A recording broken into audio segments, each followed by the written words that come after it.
Donnie here. How many times is your business going to fail? And when I mean that, I don't mean your business is completely going to fail. I'm simply describing that your business is going to fail. It's going to go through different stages, and you're not going to hit every stage and come out successful. You're not going to come out at every stage and be profitable. You're not going to come out at every stage and be better than you were before, right? It depends on how you look at it, but you're going to fail. Your business is going to fail. What do you do if you get sued?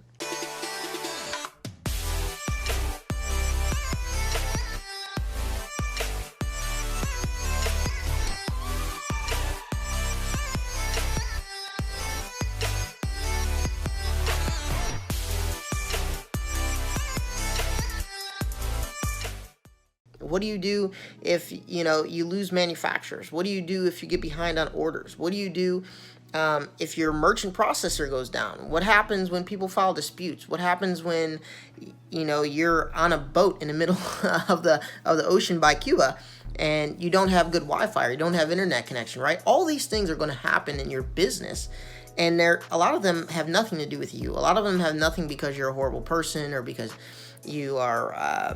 you're doing anything wrong. It's just the nature of the beast, right? If you're taking action, things are going to go wrong. Things are going to fail.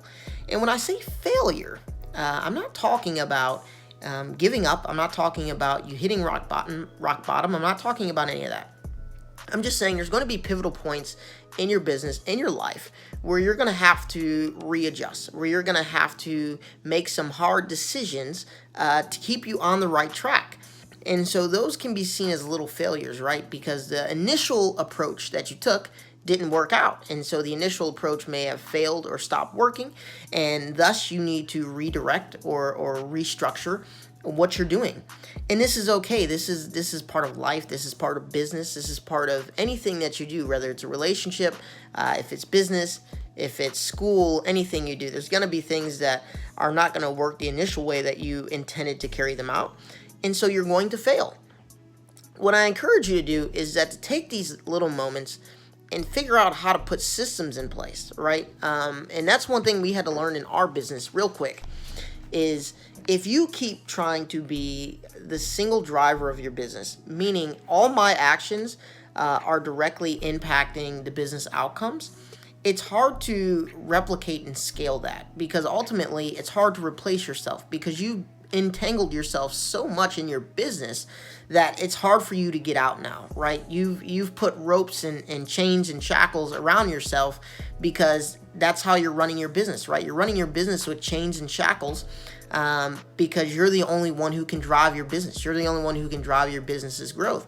And what you learn is if you put systems in place instead of yourself, then you can start bringing in key people to just fill in the gaps in the system. And then when you're systemized, you'll notice that your business becomes a lot easier to manage. Your business becomes a lot easier to scale. Your business becomes a lot easier to run and structure because you've put systems in place. Instead of just putting yourself in a deeper and deeper hole, the more you get involved in your business, put systems in place. And this will let you scale your business. This will let you walk away from your business. This will let you hire people to fit into your business. This will allow you to grow your business. This will allow you to deal with headaches and failures a lot better, a lot easier, because you're not putting all the weight on yourself, right? You're putting it on a system, and then you can go back to the system and figure out where the system failed. And then you can correct the system and make it an even better system, right? But, when you put all the weight on your shoulders, it's gonna weigh you down. It's gonna stress you out. It's gonna make you like your mind is just gonna be bloop bloop bloop bloop all day, and you don't want that. So the thing that I would encourage you to do is even when you're starting out a business, when you start getting traction or you start getting some kind of consistency in your business, start implementing systems. Systems will keep you sane. They'll keep you focused on the right things. You don't want to be focused so heavily on the day-to-day activities that you can't focus on growing your business, that you can't focus on structuring your business, that you can't focus on building new relationships, that you can't focus on R&D, whatever it may be that you need to do for your business to keep it growing, you're not going to be able to focus on because you're so intertwined with the day-to-day activities. So I encourage you today to implement systems into your business. And understand that you're going to fail. Things are going to fail. But if you have a system in place it's easier to go back and adjust the system. And then you're not so tied up in putting yourself down or getting frustrated or anything like that that comes along with failure. Have a good day, everyone.